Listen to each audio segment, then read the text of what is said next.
Hello, my name is Donna Anthony, and welcome to the Point Blank Podcast. We're going to talk about some interesting topics today, but about us is we're about family, firearms, and our freedoms. My name is Donna Anthony. I am born and raised here in Alaska.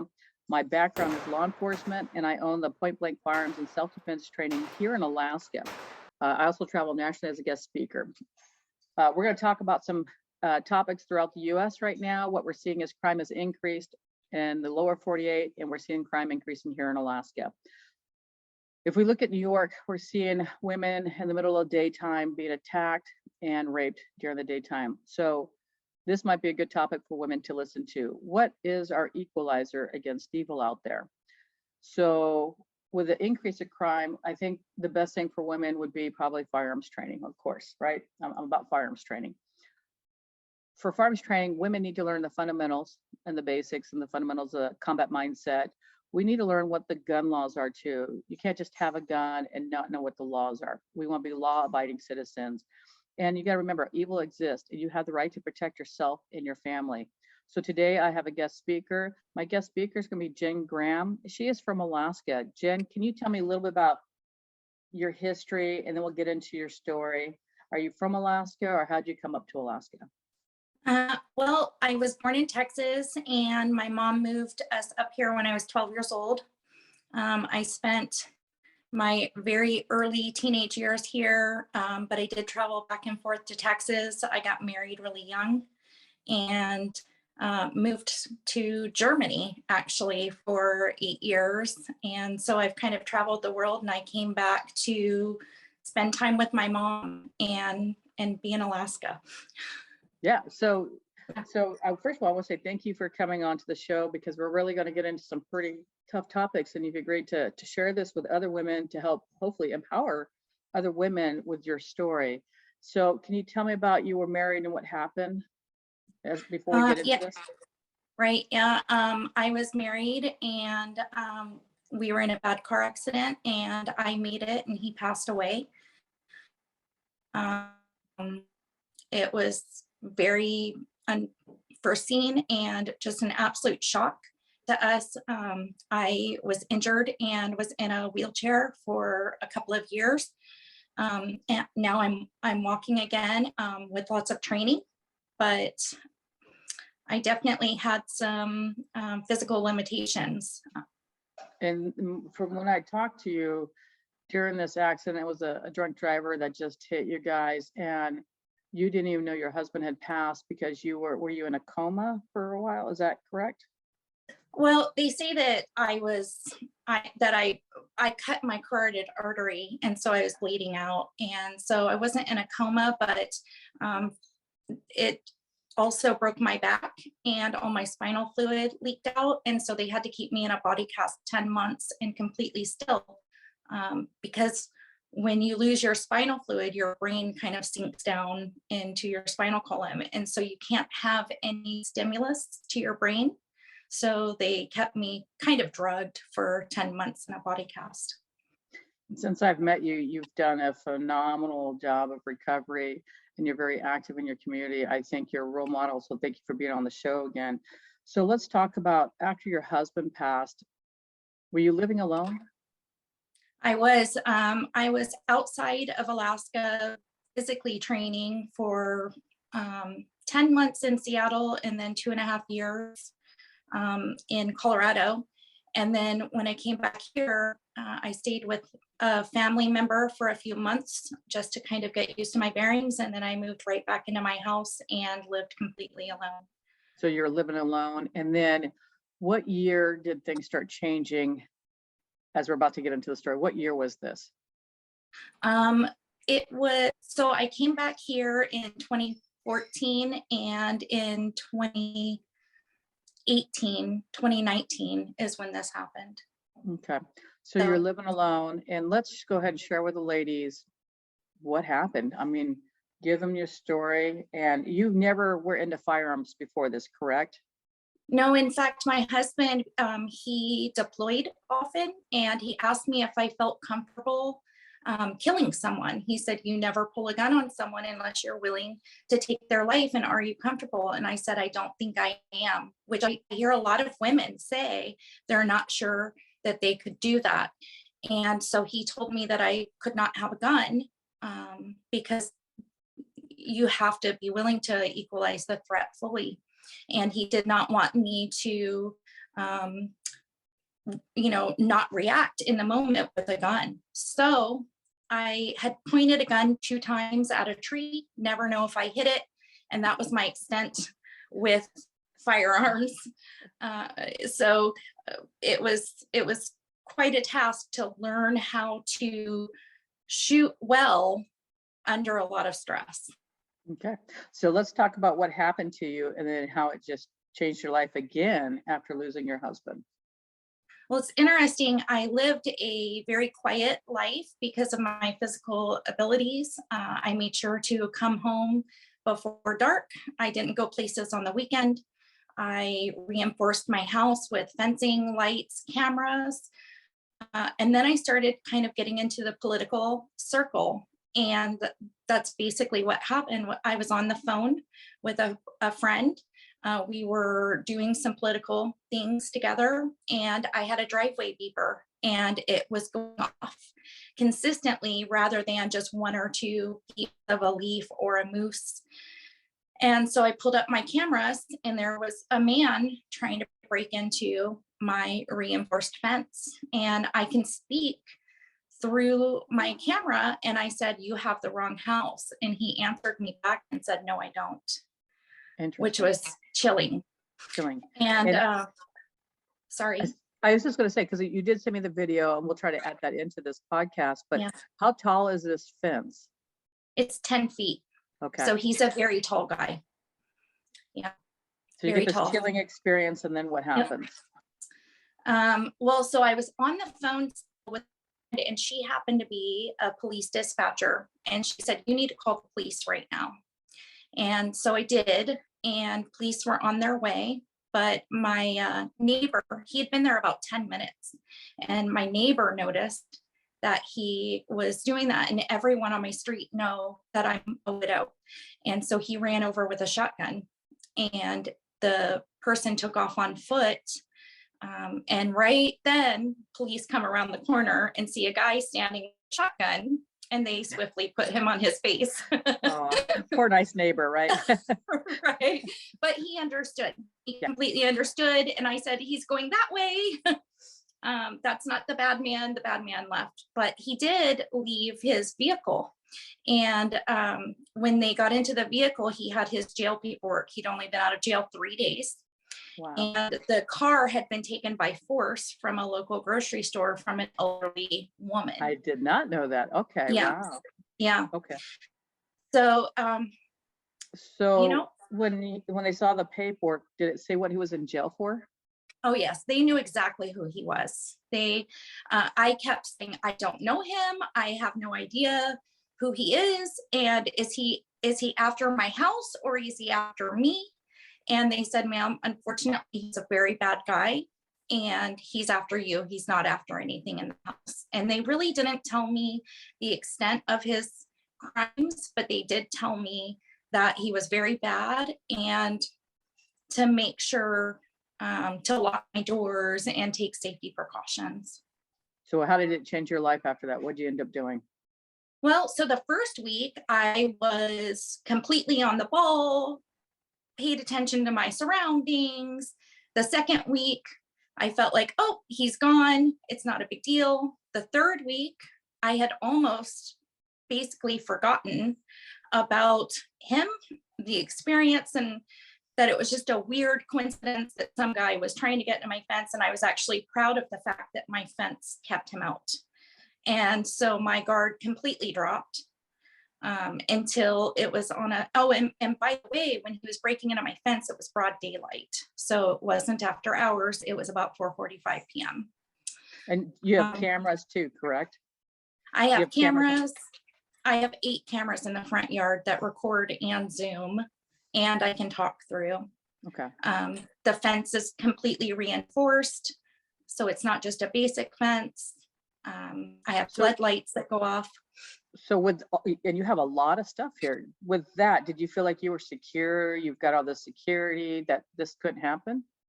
I did. My husband was deployed all the time. And so I was married very early. And from the very time that I remember being an adult, he told me to watch my surroundings, look in reflections to see what's behind me.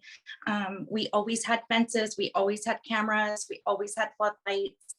I always carried mace. And so I felt like even as a widow that I had taken all the precautions I needed to take, that I was mitigating my danger with society. Wow. Yeah. I mean, when you told me you had all this stuff, I was just shocked. So Yeah. I think 3 weeks goes by. Is that correct? And then Right. what 3 weeks and 2 days go by, and I've completely dropped my guard, feel like everything is fine. And I'm backing out on a Sunday at 3 o'clock in the afternoon of my gate, and my gate is automatic, so I don't have to get out and open it or shut it. I just push a button and I'm backing out, and my car starts going forward, and he has now hit my car and is pushing my car forward. And I wish I had hit the brakes. I wish I had done something, but I didn't. I panicked and I froze. And he pushed my car so far forward, and then he kind of pulled around my car and started waving at me like we were friends. And thankfully, my car locks as I'm driving it, but I kept pushing the lock button because I knew that we were not friends. I knew exactly who he was. And he started waving at me like we were friends, and then motioning for me to get out of my car. But we were both locked in my yard at this point because my gate opens and shuts automatically. So he pushed you in and the gate closes behind it? Exactly. So now you're Yep. stuck in your property and he's got you kind Right. of almost cornered. Okay. Yep. And he had pushed my car forward, and then he had pulled around and kind of blocked my car from kind of getting out. It was kind of an interesting thing. He also blocked it to where I would have to walk around his car to get to my front door. So he was definitely thinking as a predator. And then you talked about how he's trying to get you to come out. What made you not get out of the vehicle? Most women do, and that's when a lot of times things go bad. Police told me that 50% of women get out of the car because they feel guilty or bad for being rude. And to be honest, that was the last thing on my mind. I was angry at him. I couldn't believe that he had hit my car. I couldn't believe that I was locked in a fence with him. And I knew that he was a bad guy, thankfully, from him trying to get into my fence. So I think all of those items helped me. But I did reflect and wonder if he hadn't hit my car and I just ran into him in a parking lot and he waved at me, would I have walked over? So that's frightening. So now he's got you in this position. What happens? So I absolutely panicked and froze. The police looked at the video and I did not move for a solid minute. I just sat in my car. Then I tried to reach for my phone, which was in my purse, to call 911, and my hands were shaking so badly that I could not get my phone, could not hold my phone. I kept dropping my phone. I actually had cuts all over the tops of my hands from shoving my hands in the seat cushions, trying to get my phone. Because what's really sad is you can do voice commands, but I did not think to say, "Hey Siri." And so I fought with my phone. At this point, he starts getting out of his vehicle, and I realized I needed to snap out of my panic. And he came over and started pounding on my window, screaming at me, telling me to get out of the car. And I called my neighbor because I knew it was just a second that he was going to break my window and pull me out. So I called my neighbor that had run over with a shotgun. Nice. Very nice. He was home. He was. Okay. So what happened then? So he ran back over. However, I was still in such a state of panic, and I made so many mistakes during this. You think you have everything together, and then when something bad happens, you make so many mistakes. But he was standing on the other side of the fence that's reinforced, and he couldn't get in to help me, and I didn't think to open my fence. Yeah. And so the guy is getting more angry. He's completely brazen. He does not care that my neighbor is standing across the way with a gun. He does not care. He is focused in on me, and he wants to get me out of the car. So my neighbor is yelling, "Open the fence! Open the fence!" And finally, I opened the fence. And at that time, again, the guy ran off on foot. Did he leave the car again? A second car that he had taken by So it was force. another stolen car. It was another stolen car. And I forgot to mention, in the first car, they found also a gun, a knife, and zip ties with his jail paperwork. And that gun was stolen. He had only been out of jail 3 days. So here we are, a criminal getting a gun. Of course, they're not going to do a background check, but they still can get guns. All right, go ahead. Easily get guns. So he takes off on foot, and my neighbor comes and we talk, and I say, "Can you believe this happened?" He can't believe that it's happened again. I have a bunch of food in the back seat of my vehicle because I'm going to a potluck with friends. Mhm. And this is another mistake I made, women not wanting to let down people. I say, "Will you watch everything here while I go deliver this food?" Because they're counting on my food. Yeah. Ridiculous that I'm worried about that. Yeah. Yeah. So about 15 minutes go by. We, of course, called the police. The police come, they take a report. They know the guy. They're trying to find the guy. It's very hard to find the guy. The police leave. And then I say to my neighbor, "I'm going to go deliver this food. I'll be right back," which is a huge mistake. So I leave. Yeah. Oh, go ahead. I was going to ask, so with the second stolen vehicle, did they find anything inside that vehicle? So with that one, he had rope and different things, but we believe he must have had the gun and other things on his body. Okay. That time, yeah. Yeah, so I leave for the food, and right around the corner, he's there waiting for me. And he, is trying to get me to stop. Just absolutely insane. The police had just been at my house, and he was right around the corner, which is surprising that he didn't leave. That's how brazen he was. Yeah, absolutely. I mean, I've never seen anything. I mean, I've been in law enforcement for a long time. I've seen some crazy stuff. This one is pretty out there. We're not even done with the story. No, only halfway. Yeah. So the third time I have contact with him, I'm driving near my street again, and there's another vehicle. And by the way, I didn't know what vehicle to be afraid of because he had a new vehicle every time. Right. Yeah. So third time I had contact with him, I was leaving, and he tried to overtake my car. He somehow was behind me and pulled around in front of me and slammed on his brakes like I was going to stop behind him. And so I went around him and decided to fully road rage, hoping that a police officer would see what was happening. Right. I called my neighbor. I owe my neighbor a lot, by the way. I like to meet your neighbor. I mean, he should get a hero award already. He's wonderful. Yeah. What I felt really bad about is that he has a wife, and I felt really bad about putting her husband and her in danger because we didn't know if he was focused on me or just women, period. So at this point, and she's scared for her life because she's not sure that if he's going to come after her next. Yeah. So it was really hard to swallow that pill. So let's go back to the third incident. So where did this incident occur? The third. It was literally a quarter of a block away from my house. Okay. So he was staying around my home.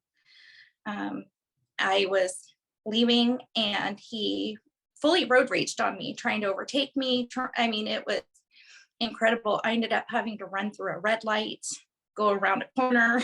Good. This time you didn't freeze. You I didn't. I acted this time. Well, and I forgot to say, in between the second and third time is when I was told by police to get a restraining order. I had started firearms training at this point, and they had given me direction. So that's why I didn't freeze, is because of the training that I had started to receive. So police helped you out. Did they give you advice? What kind of advice were they giving you? Well, so police came, and on the second attempt, they realized that this guy was not going to go away with me. And so they explained more of his crimes and said that he had been in jail for attacking and raping a random woman that he did not know. Yeah. He cut her up, left her for dead. And he had spent 5 years in jail. And because of Senate Bill 91, they had released him early. And that he was very, very bad. And he was no one to play with. And that I needed to get training, and I needed to have a gun, and that I would most likely have first contact with him, that the police would not be able to sit at my house. And so they felt like I would have first contact. So they're being very real blunt with you on how dangerous this guy was. Yes. So they told me to get a restraining order and sent me down to get a restraining order. And it was interesting. I sat through all of the restraining orders that were domestic, and I was the last one. And I was thinking, I've been up all night, I've been terrified, and you're making me wait last. And the judge actually kicked everybody out of the courtroom and left me for last and said, this guy is bad. I can't tell you everything that he's done, but you need firearms training. The judge is telling you now. The judge saved me for last. Yeah. So you know it's bad when the judge tells you. Yeah. And then the other thing I forgot to say, the first person that told me to get firearms instructor, my friend that happened to be on the phone with me doing political events, her husband had heard what happened with the fence incident. And then when I called her back and told her that I'd been forced into my yard, she had me on speakerphone. And Kevin heard everything that we were saying, and he sent off an email to a local training place and had a private instructions ready for me at 10 a.m. the next day. Yeah, I'm going to give Steve credit. Steve with Alaska Tactical, he's fantastic. So. Yeah, yeah, he's wonderful, and they did a lot of work with me through this, multiple week ordeal. How did you feel? I mean, you weren't comfortable with a gun. That was the last thing you wanted to do. Now you're being in this position, and you got cops telling you to get a gun. You have a judge telling you to get a gun, and now you're going to take this training. I mean, what's going through your mind? Well, to be honest, I had always been fearful of guns. But when I looked into the eyes of the stalker, I knew he was going to kill me. And I was so angry at myself that I did not have a gun. I was so angry at myself for not being prepared. Mace would have done nothing to him. No, nothing. I knew he wanted to kill me. And I was angry at myself. I wasn't angry at him. I was angry at myself. So when I did get the training, I was ready. I wanted it. I needed it. And it empowered me a great deal. Now, I didn't know how to hold it. I remember when they told me on guard, I said, what is that? I had no idea anything. I mean, they literally had to wrap my hands around the gun to show me how to hold the gun. Yeah. So how long were you taking firearms classes until the next incident? I had an incident within a week of taking. So not enough training at this moment, or being comfortable. No. Okay. Although I'll tell you, they worked with me 4 to 8 hours every single day. And so, and most of it was classroom. And then they took me to the range. And so I put a couple hundred rounds down range, which isn't a lot now, but I felt like it was a lot then. Knowing you now, that's like nothing, but back That's then, nothing. that's a big deal, right? Right. So This- yeah, I give a lot of credit to Steve. He did a great job working with you. So you've got a couple hundred rounds within a week. How are you feeling at this point before the next incident? Are you feeling a little more confident?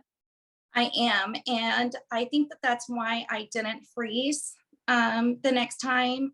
They had taught me how to get out of duct tape. They taught me how to get out of zip ties. They taught me hand-to-hand combat. It was kind of funny because I remember training and the guy said, hit me really hard this way, but hit me soft the other way. And I did the opposite because I was under stress and I dropped him to the ground. But that's amazing. I mean, like I said, I think it's amazing that you have these people coming in your life and helping you with, immediately in a week, being if you're handcuffed or if you're zip ties, rope. I mean, they're working with you for every possible scenario because of this guy's history. Is that correct? Is that why they were doing That's this? correct. Right. Yeah. So what happened was Yeah. one of the SWAT guys works directly with Steve, and he looked up everything and said, this guy is bad. And so they knew what they needed to do to get me ready. And every single person, the judge, the police, SWAT, the trainers, my neighbor, everybody knew that this guy wanted to kill me, but he would torture me for a long time before. And they knew that I would probably have first contact. I mean, that's an awful position you're in right there at that moment. Yep. It's terrifying. And they're going above and beyond helping you, but you're still now your first responder because you know what, law enforcement can't get there in time. And they're trying to give you all the tools and the resources to protect yourself, knowing they can't get there. And the way this guy is, he's stealing vehicles, he's around the corner. I mean, you don't know where he's coming from. I mean, just to imagine being in that position is tough. Right. And he would not take no. He was going to do anything he had to do to get me. He was that percentage. And he was also, it was interesting, the police told me, there are different levels of criminals, and he's a very smart criminal. He watches patterns, he watches what's happening. Mind you, I always watched behind me. I always knew what was going on. I was trained from a very early age. I was in my late 40s at this point, and I'd been trained since I was 18 to watch my surroundings. So he came out of nowhere, and I was so angry at myself. Every time that he had contact with me, I did not expect that he was there. He appeared out of nowhere, and the police said he's a smart criminal, and his job is to surprise you. And he won't take the risk unless he knows that he can surprise you. So people think that they're prepared, that they're ready. But sometimes you get smart criminals that will wait for that opportunity when your guard is down for 1 second. So you do about a week of training, and then what's the next incident? So that was the road rage incident. And again, I was very close to home. I called my neighbor.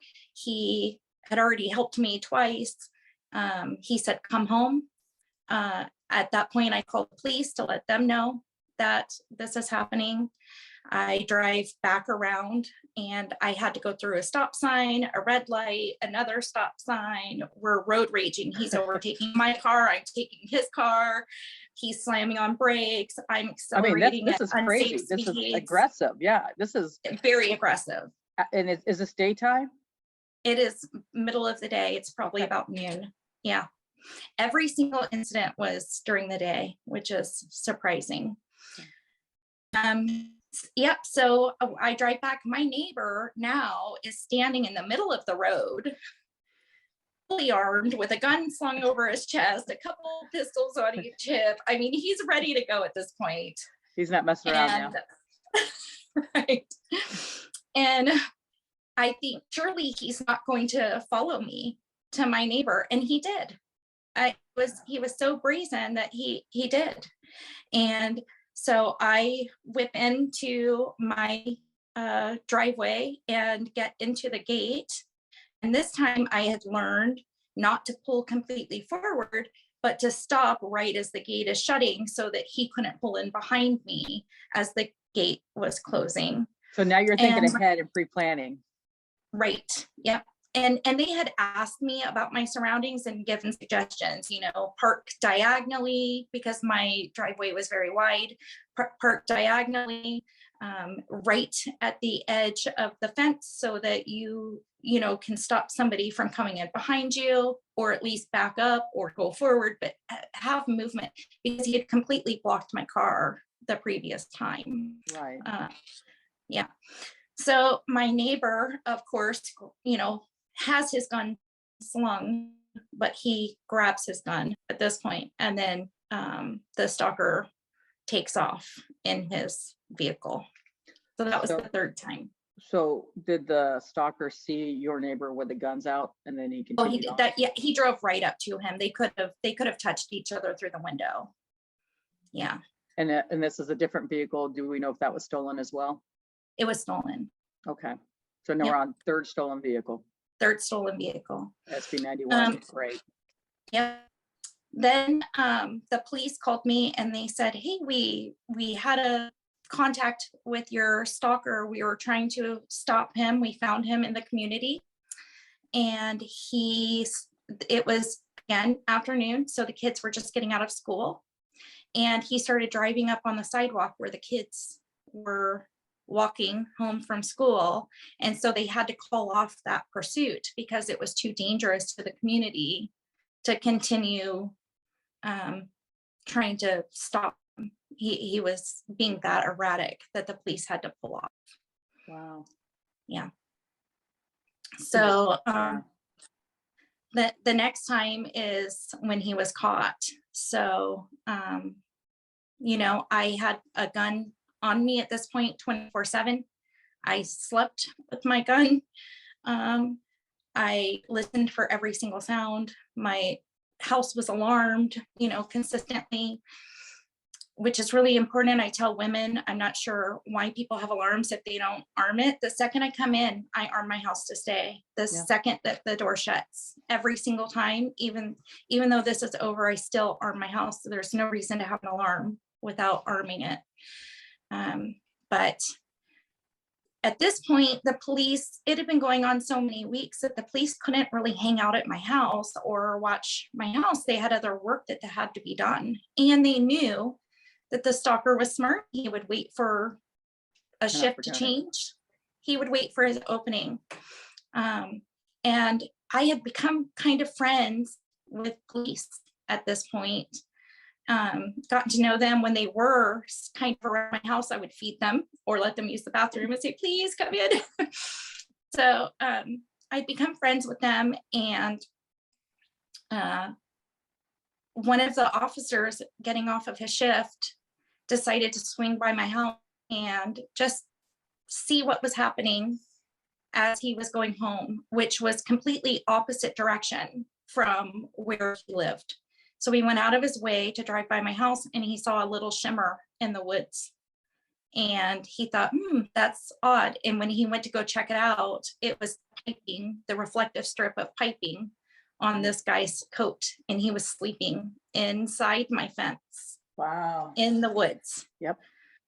And so he was able to take him down with no struggles, no problem, and take him in custody. He had a kill bag with him. He had what? Say that again. He had a kill bag. A kill bag. With him. That's what they called it. It had a gun, knife, rope, all kinds of, torture kind of items. And that gun was stolen as well. So he had stolen a gun 3 days out of prison. The gun was taken from him, and within a week or weeks, he was able to get another stolen gun. Let me make sure. So this time he is in your fenced area. Inside. Yep. And if this officer didn't come by, he probably would have tried to attempt to come in. Is that? He would have. He would have. Yeah. Yeah. So tell They me, don't know if he was sleeping or if he was just hiding, maybe he saw the police driving by and laid down. They're not sure. He didn't put up a fight, so they're wondering if he took a nap and then he had planned on, attacking in the middle of the night. We're not Mhm. sure. Wow. So that officer saved your life, He did. and he's just driving by. He went the opposite direction of home to drive by my house. Yeah. So once they've arrested him, what happens and what do you learn? Well, it's interesting because they kept asking him, why me? Where did he find me? I had been to the grocery store to get gas and tank in those 3 days. So I felt like I was mitigating danger quite well. So you went, I'm sorry, it broke up. You went to the gas station and where? The bank. The bank, okay. And the grocery store, the bank, and to get gas. Those are the only places I had been. And so they were asking where he saw me, and he kept insisting I was his girlfriend.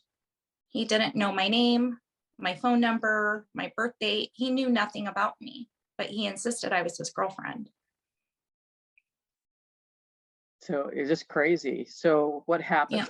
Yeah. So they've catch this guy, they actually have him in jail. What is the process you have to go through now?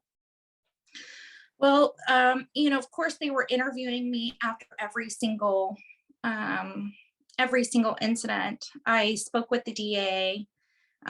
He instantly wanted a plea deal. He did not want to go through the court process because he said that the inmates in the Alaska jail and somewhere down south that's tied to the Alaska system here, he said the inmates wanted to kill him. And so he wanted a plea deal as long as he got a jail on the East Coast.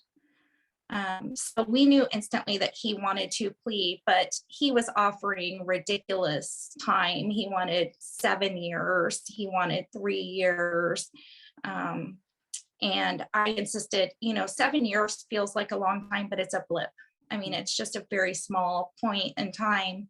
And I knew he needed more time than that. And so we had so much evidence with my cameras because he kept attacking me near home. We had so much evidence with the cameras that he pled guilty to 28 years, no parole, as long as he was on the East Coast. So as you're going through this process, did you learn the rest of his history? I did. They were able at that point to explain everything to me. And there was a woman who kind of had a questionable with me. I've not had a parking ticket. I've kept everything, straight and narrow. And this girl had substance issues. She had drinking issues. And unfortunately, they weren't sure if, this guy was a bad guy or if it was just a domestic situation. And so he had stalked her for much longer and tortured her for much longer, unfortunately. But he was a very nasty man. Did he tortured her and did she get away? And is that what happened, or was she No, murdered? he left her for dead. Okay. He cut her up and left her for dead. She was able to get a call off to police. They saved her life. She ended up ending her life within the first year. Was this here in Alaska too? Yes. Is this because of SB 91? Is that why he was out in 7 years? Well, he was out in 5. 5 years. 5 After years. trying to murder somebody. Right. Okay. Yeah. He was out in 5. But yeah, I believe that maybe it happened before Senate Bill 91, but during the court process, I believe Senate Bill 91 was around, I believe. It's yeah. So let's go back to the profile.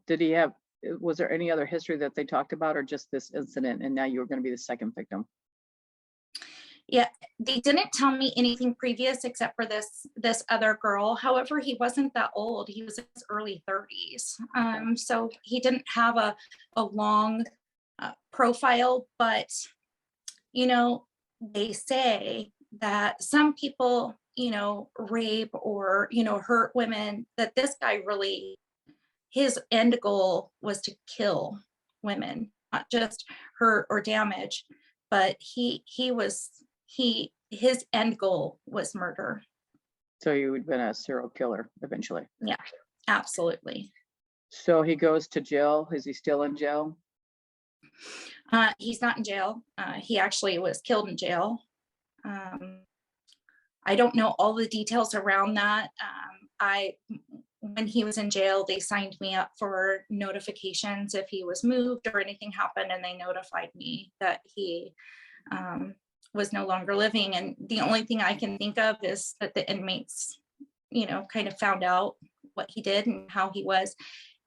And he probably had a fight with someone, or who knows, but thankfully, and I know that's terrible to say, but thankfully I don't have to worry about him. Yeah, I know, absolutely. I mean, I can tell you, and I know she'll let me use her name. She's been one of my students in the past. Her name is Heather Robb. Heather Robb was an employee. An employee was stalking her, kidnapped her, sexually assaulted her. She was able to escape. They eventually caught him. He was released, and the state did not notify her, and he kidnapped her again and raped her again. And then she ended up stabbing him in the neck, but he survived. So yes, the fear of somebody getting out, not being notified is a concern. I'm not saying that that happens all the time, but this changes your life completely. And since, after your husband passing, then you have a stalker. Where are you at with your firearms training now? Well, what I decided once the stalker was caught, I remember Steve saying, so am I not going to see you anymore? And I said, if there's one stalker, there are thousands of stalkers. And I will never be in the position again to where I'm holding a plastic spoon where I was serving food. I will protect myself, and I was able to start training while I was in a calm situation rather than under duress. And so I was able to learn more of the fundamentals and the intricacies of, trigger manipulation and that sort of thing. So I still, work with guns. I go to the range consistently so that I can. You shoot a lot. How much do you shoot now? I think you shoot more than I do now. I try to shoot about 500 to 1,000 rounds a month, and that's just because ammo's so expensive. I was doing 3 times that prior. Right. I'm amazed. I'm amazed with your story. Well, you're also an instructor, aren't you? Didn't you start teaching women? And I do work with women. I feel like it's important for us to work with each other. And I think that it's important for women to learn how to shoot while they're in a safe place rather than under duress. I made a lot of mistakes, and it was harder for me to learn how to shoot and to listen to the details while I was stressed. And so I try to get women to go to the range and shoot and, work on the gun before they're in a stressful state of being. And it can be fun rather than this has to save my life. And if I don't do this right, I'm going to lose my life. Yeah, you've been through a lot. I think you're a great role model. This is why I want to do this video.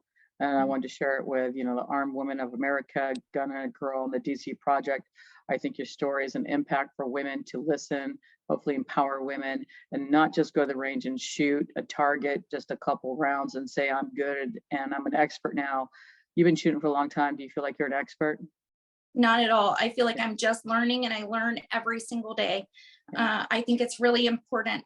It's funny because people will walk up to me and say, I've got this, and they'll start giving me tips. And I just shake my head and think, I never want to be in a position where I feel like I know everything. Yeah. We're always learning. I'm always learning. And I was very, when I heard your story, I thought your story would be good to share across the country. It's not just here in Alaska, it's happening in other countries or in other states. And with the crime increasing, I just think women really need to really look at their self-protection and how to protect their families. Husbands are gone or vice versa. And there's another story I have where a lady doesn't like guns. She's one of my students, and she's introducing herself. And she said that she always felt like her husband would protect her, so she didn't want to touch a handgun. And what happened was some guy was trying to break in their house, and her husband's in a hand-to-hand fighting with the suspect at the door, and the suspect knocks his glasses off, and he's yelling, "Go get the gun, go get the gun." And guess where the gun is? That's upstairs by the bed. So she runs upstairs, she gets the gun, and she's kind of like holding the gun coming down. I mean, not confident, she's afraid of the gun. The bad guy saw the gun, and then he left. Obviously didn't see her good grip because it wasn't a good grip. So she took the class, and she thought, you know what, I couldn't even help my husband. And so this is why she was taking a class. And there must have been 30 ladies, but you know what? She was the best shooter. She was fantastic. I was so impressed with her. And then about, I think like 3 months later, we're doing a co-ed class, and this guy's in the class, and he's like, "Well, I'm here to take a gun class because my wife is out shooting me." It was it was her husband. And and now they actually go shoot together. They do date nights, they shoot together. But that experience changed their life as well, that you can't always depend on your husband or somebody to protect you. You might have to protect them. So you need to, live together, train together, and protect your family. And with that, I kind of want to end it. Is there anything you'd like to share with these ladies that watch this, empowering words or training tips? Anything you'd like to add? Yeah, there are a couple of things. I felt like the same way, where I felt like it was law enforcement's job to protect me. Well, they are not mind readers. They do not know when a crime is coming to your door. I felt like there would always be a man around, and that men and guns went together. I put my neighbor at risk and put another woman's husband at risk by calling him so many times. And that really is my duty, to protect myself. And so I want all women to realize that they're empowered to take their own safety into their own hands. And it's great to have your husband fill your gas tank, but your safety is your responsibility. The other thing I wanted to say is, I had a group of people all band together to work in a common goal because my guy was so bad. I worry about the fact that, other women don't have that. And so I feel like it's really important to at least get comfortable with a gun. You don't have to like it. And I tell women that they do not have to like guns, but just at least be comfortable with a gun and know what to do, and make sure that it's available to them in case something happens, because your life will change within a split second. I got very lucky. I was on the phone with a friend whose husband happened to know training people. They set that up for me. He did not know me. I'd never even met him. And I was just working political things with her. We were not friends at that point. So I attribute him to saving my life. And I'm very grateful, and we're very close for that. But some women may not have that, because I had lived a pretty quiet life and didn't have a lot of friends, didn't have a huge circle. And so that just happened out of circumstance. And I was very lucky for that. So I just wish that women would get comfortable with a gun, take a gun class. It's not okay to go shoot in the woods and not know where you're shooting and think that you can operate a gun. You really need to focus in on a target, take some classes. If you feel more comfortable in women's groups, take a women's class with some girlfriends. It's a good time. Ladies' night out, right? That's right. Yeah, those are excellent tips and feedback for ladies, especially with somebody who's gone through everything that you've gone through, which was very, very stressful. Do you mind me asking you who this Kevin person is that put you in some training? Yeah, so Kevin McCabe is now a representative in the House for the state of Alaska. He was not a representative at the time. He was just a citizen. And he and his wife are wonderful. They live off the grid, and he knows the importance of his wife knowing how to shoot. And he firmly believed that I needed to learn how to shoot. And he kind of feels the same way I do. He's very Second Amendment oriented. He feels like, guns are important for our safety, for hunting. He's a huge advocate for Second Amendment. And he had all the right people because he's so involved in the Second Amendment community. He had all the right people and was able to tell me where to buy a gun, how to get ammo, what training to receive. And so he's absolutely wonderful. So he was kind of like an angel that came in to help you with the next phase of what was about to happen. Is that what you're saying? All right. Well, we took a break after Jenn told me about Kevin McCabe. I immediately called Kevin to see if he can join us on this podcast. So Jenn, let's go back. You were talking about Kevin and how you really never knew this man before. And can you go into again how he helped you and how it's changed your life? And then Kevin, I'm going to ask why you even got involved with someone you didn't even know.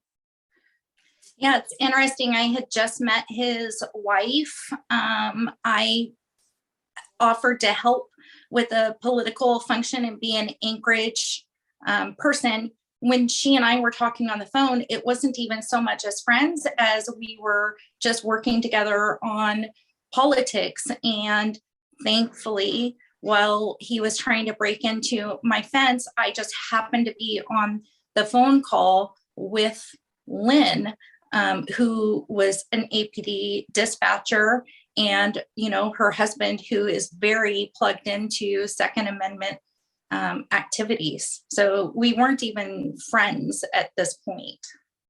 So Kevin, you're hearing this conversation, it sounds like, with your wife and Jenn. How'd you get involved, or what were you thinking? Well, it's kind of interesting. The time we were up here in Big Lake, and we're so far away from a woman that's in obvious distress. It's very frustrating to think that I could help her, but shoot, it'd be an hour and a half before I could get there. So thankfully she had a neighbor.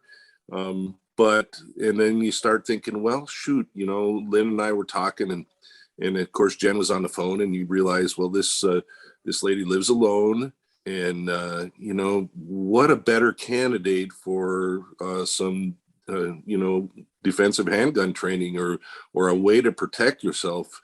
And I just happen to know that this guy that had done Lynn's training a few years ago, and how remarkable she felt the training was, and how he takes very great pains to make sure that the women especially are comfortable with guns, and they know how to use it, they know how to take it apart, and they fit it to their hand and all that sort of stuff. And Lynn had remarked on that. So, I mean, I'm not sure how the brain works, but it was immediately, wow, I need to hook this lady up with the Steve. So yeah, Steve McDaniel, let's give him credit. He did a great job.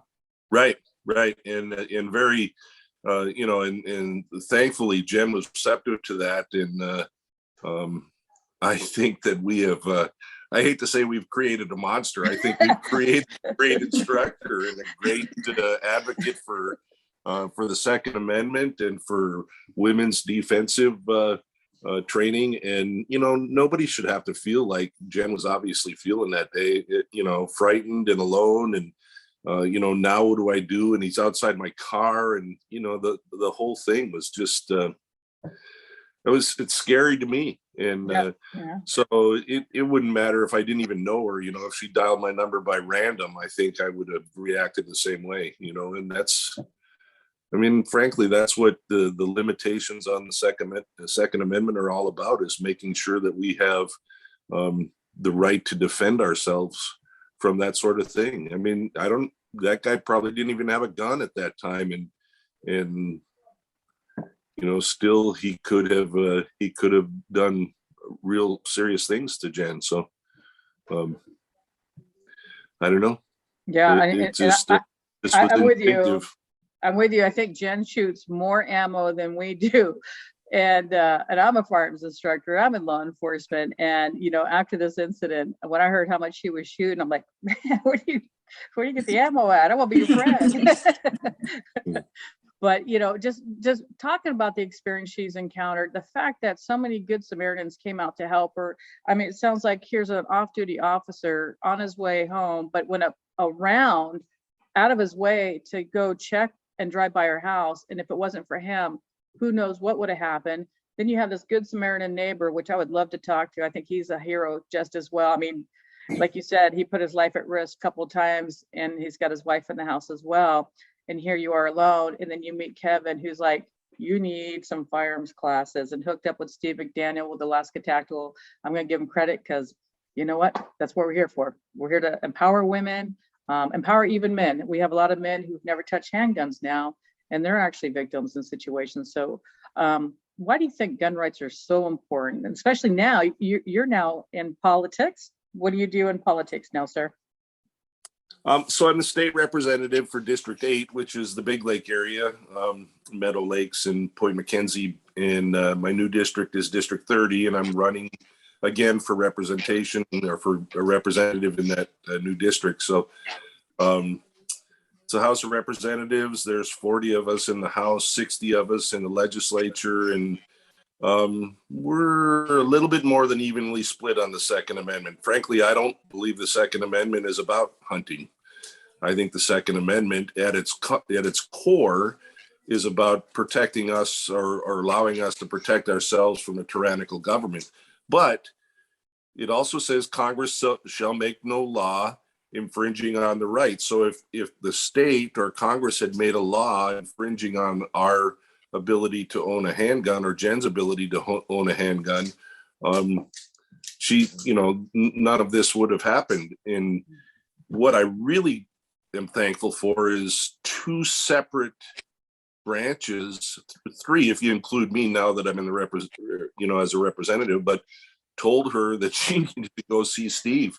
A cop told her that, a judge told her that, a private citizen at the time, but told her that. And I mean, that's, it's just, I guess it's just what we need to do.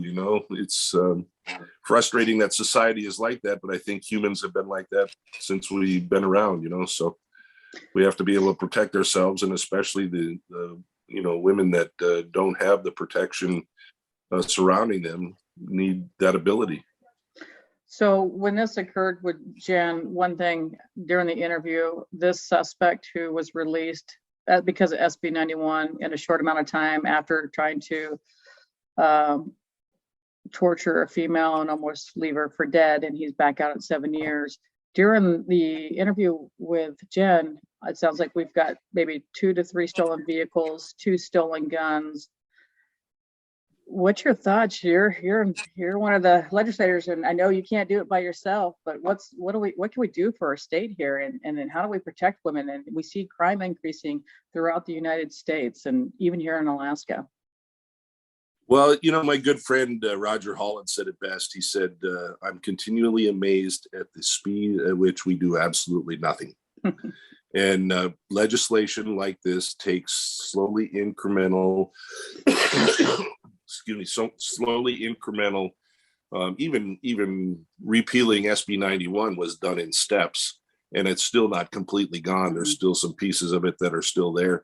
But, we just passed one last session that had to do with stalking or bullying by posting what they call revenge porn on the internet. And, I think we need, as society evolves, we still need to protect our vulnerable people.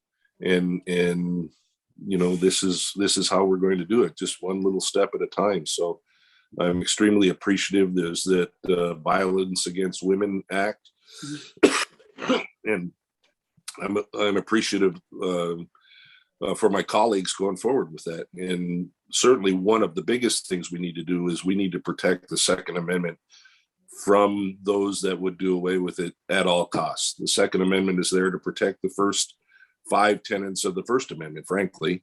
And, we need to make sure that we don't allow Congress or the state legislature or a governor to go after it. Yeah, and another thing, Alaska is such a large state, and I know we'll have a lot of ladies watching this in the lower 48. And, we are so shorthanded with law enforcement for the size of our state. And by the time law enforcement, compared to Anchorage, law enforcement can be there quickly. Or if you're in the city of Palmer or Wasilla, if you're in a city, the response is quick. But once you're out of these city limits, what's the response time, do you think? If you live in Big Lake, right? Is that kind of where you're living? If Right. So I live in 911, Big Lake. yeah. Sure. And the trooper presence, my district now goes all the way up to Clear and Anderson. And I talked to the Trapper Creek community council president the other day. And, the response time sometimes is 45 minutes for a trooper to get from one side of the valley or from one end of the valley all the way up to there. So, and truthfully, I had a conversation with a friend of mine who was in Anchorage, an APD, a police captain. And I said, hey, Dave, do you carry your gun to church? And he said, Kevin, as short as law enforcement is in Anchorage, I carry my gun on my hip if I'm not in the shower. Every other time I have my gun on even when I'm sitting watching a football game. So, that's a cop telling me that, yes, carry your gun to church, Kevin. Think of the kid that just resolved the issue in the mall in Indiana. Yeah, absolutely. The distance was incredible. Number one, he's obviously very well trained, and to put 8 shots on target in out of 10 with that kind of distance, I can't do that. Yeah. So under stress, absolutely. Yeah, and he was carrying a gun, and he was a good guy with a gun and stopped a bad guy with a gun. So, we need the training that you provide and that Jenn is going to provide, if I can convince her to get more involved as an instructor. I'm trying to already bring her back to come work with us. I think she'd be a great role model. She's a phenomenal shooter, shoots a lot of ammo. She's one of my best friends now, huh? Right. You got ammo, you're my friend. Well, let's go into, I'm law enforcement for years here in Alaska, back into it. And since I've been back into it, we are so shorthanded law enforcement, and we have the positions, we just can't hire good officers for most agencies. So knowing that we're shorthanded and the response time is hurting, and it's nothing against officers. We want to be there. I really think that civilians need to understand what's happening in our community and really take the time to train and know what the laws are. And, we're not going to be there in 2 minutes to stop somebody breaking into your house with a gun. You need to know what the laws are, what you can and can't do. And, how do you give the verbal commands, and how do you de-escalate? And if you're in that position where you have no other choice and your last choice is to take somebody's life, are you mentally prepared to do this? So that's why I'm happy that Jenn came on to talk to us. I'm happy to talk to you. Now you're in the legislation, and hopefully you continue to fight for gun rights, especially for women. That's our equalizer. And the other thing I wanted to add is when I went down to Juneau, I was surprised to see, I think it's like every town for moms demands something action. While I was there, they were trying to get a bill passed where we have to lock up our guns in our own houses. So it's going to be, oh, hold on, bad guy. I have to go unlock my gun, and so I can defend myself. This was in Juneau, and I was shocked. And myself and the lady from NRA out of Idaho, we just happened to be there and catch this. But a lot of people don't know what's going on in Juneau and how they're trying to pass some of these crazy gun laws. Right. I had a really long debate on the floor with a representative from Fairbanks, Adam Wool, and we were talking about guns. And, my position has always been that we need to be properly trained.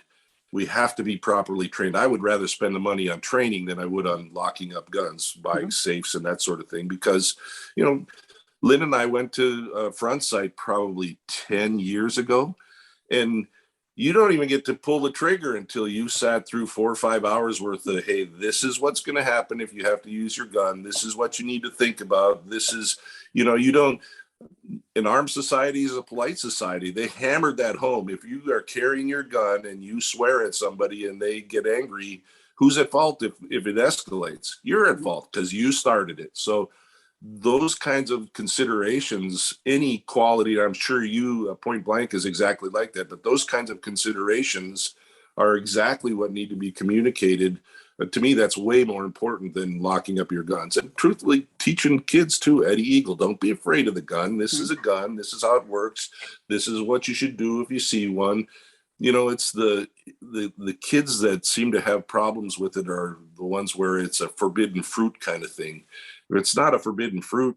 the kids understand it and they're trained in it, we're much better off, I think. So it's I don't know. I kind of got lost in your question there. No, you're but good. You get the idea.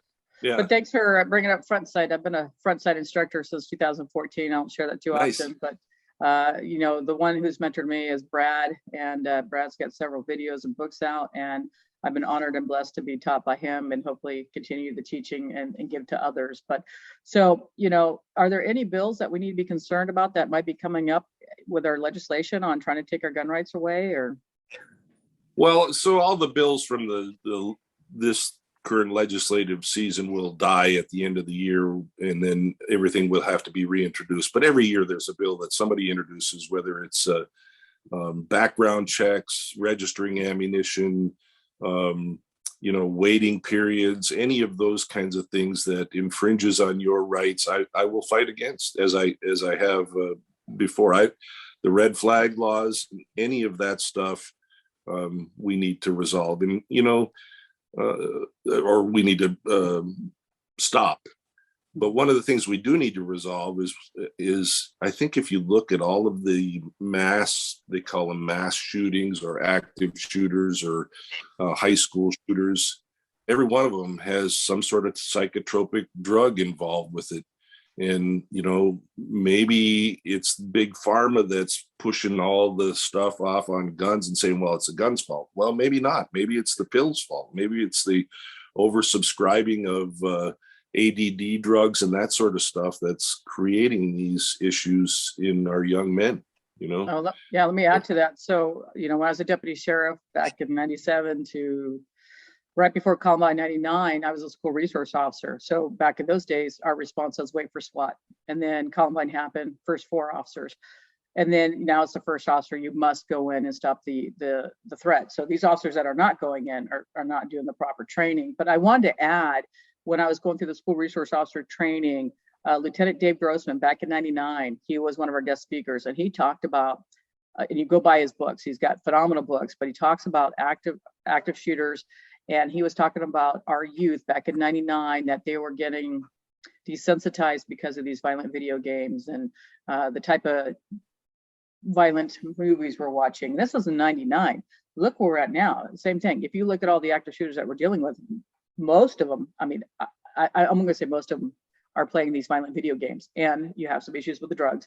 But when I dealt with an active shooter that I stopped in Ohio, and this was a 7th grader, it wasn't drug related. Back then it was bullying, but things have changed. And then now you've got fatherless figures. So you've got a combination of things that are adding to where we are in society with these young men. So that's something to look at. And, the other thing I wanted to bring up, because now I'm going to preach it, brother. Here we go. you hear these groups that want to take our guns away. And here's what's surprising to me. Being in law enforcement, what gets me now with SB 91, and they haven't fixed this part. So if you get caught with a stolen gun and you've got a drug charge, gun charge, burglary charge, what's happening is it's going to our district attorney's office and they're doing all this plea bargaining. And the first thing they seem to be plea bargaining is a gun charge. So here it is, a class C felony, and they'll plea bargain it down to a misdemeanor. So when we catch them the next day, they're not a felon in possession of a stolen gun again. I don't know if we can change that law. And if you're caught with a stolen gun, it should be a class B. So when they plea bargain it, it finally goes to class C, and then we catch them the next time, they are actually a felon in possession. So I'd like to see that changed eventually. And, if you really want to get tough on gun crimes, don't plea bargain these gun cases. Right. Well, I'm happy to work with you on any of that kind of stuff. Another thing I wanted to mention is, probably 12 or 13 years ago, I went to the FFDO training. So I'm an airline pilot, and FFDO is a Federal Flight Deck Officer program. And I've often wondered if we wouldn't be smart to equip our teachers in the same manner, and teach them. I learned so much more than just shooting. I mean, if somebody needs some shooting, obviously you need to do it. But I learned more about response and verbal commands and escalation or de-escalation and that sort of thing at that training than anywhere else. And right. teachers, I think, would be well served. It's a voluntary program for pilots. It could be the same for teachers. And the nice thing about it is the criminals, or those that would commit violence on an airplane or in a school, would never know if a teacher was armed or not. And it maybe would interrupt their thought process a little bit, thinking, wow, if I bring this gun into a school, am I going to run into Coach Smith, who happens to have been through the teacher program and has a gun on him, and I think those kinds of things, it's the threat of return violence or the threat of interrupting you. The school shooters, all schools are gun-free zones, so they can bring a gun in there, violate the law, and know that they can do it with impunity. And we need to change that. We need to make them think twice before they do that. Yeah, I mean, we know bad guys don't pay attention to gun-free zones. That's kind of a joke, and we know that. So it's a great topic you brought up, because I was working with Senator Shelley Hughes on this. So I travel around nationally. I teach active shooter response for civilians as well. So when I talked to Shelley Hughes, I know she's working on a bill to have teachers be armed in the schools. And I can tell you, some people were flipping out on that. But now with what's happening, now they want to look at it. But here was my suggestion to this, because, we look at Columbine. We had a school resource officer there. Those kids knew that there was an SRO and that he was a first target. So whoever's armed or whoever's going to be a police officer, they are the first target. So here in Alaska, we're remote. We don't have the backup. Here was my suggestion. It's a volunteer program. The teachers who are selected for the process, they'll go through the background, the psychological, everything we have to do to make sure that we know that this teacher is safe to be carrying a gun. They've got the right mental attitude to be in that position. They should be doing monthly, quarterly, and yearly training and working with a law enforcement training. And when they're in the schools, nobody knows who's armed except for the principal and the superintendent. That is our tactical advantage, so they're not a target as well. And I hope that Alaska looks at this, because we no longer have a trooper post in Talkeetna. So if we have an active shooter in Talkeetna, law enforcement's not going to get there in time. An active shooter's done statistically within 2 to 4 minutes. We're not going to get there. We're responding after the fact. So somebody has to be in that school to stop that active shooter immediately. And I hope that Alaska will look at this. I hope the legislators look at this. It's time to get serious, and it's time to get serious about protecting our kids. Jenn, any comments? I know I put you in the corner over there, me and Kevin here. No, that's okay. What's your The thoughts, only thing I was just, well, the one thing that I was thinking is, the criminals can steal a gun and they don't care about the laws. But when you're talking about a waiting period for civilians such as myself, if they had made me wait 3 days, that would have been very, very bad for me. And obviously the criminals do not follow the laws. So, we need to definitely consider that as well. Yeah. Kevin, I thank you for jumping on here. I know I've taken your time, Jenn. I took a lot of your time, but I really hope that our legislators can come together and do what's in the best interest of our community, because we are short law enforcement and we love our law enforcement, but we are shorthanded. And, the community needs to understand you are your first responder, and we want you to deal with the situation safely and to work with law enforcement. Should we happen to show up and you're armed, what do you do? I mean, I know the statistics a while ago was 26% officers are shot while responding to calls because we don't know who the bad guy is. And I can tell you, I've had a gun put in my face years ago when I was with Palmer PD.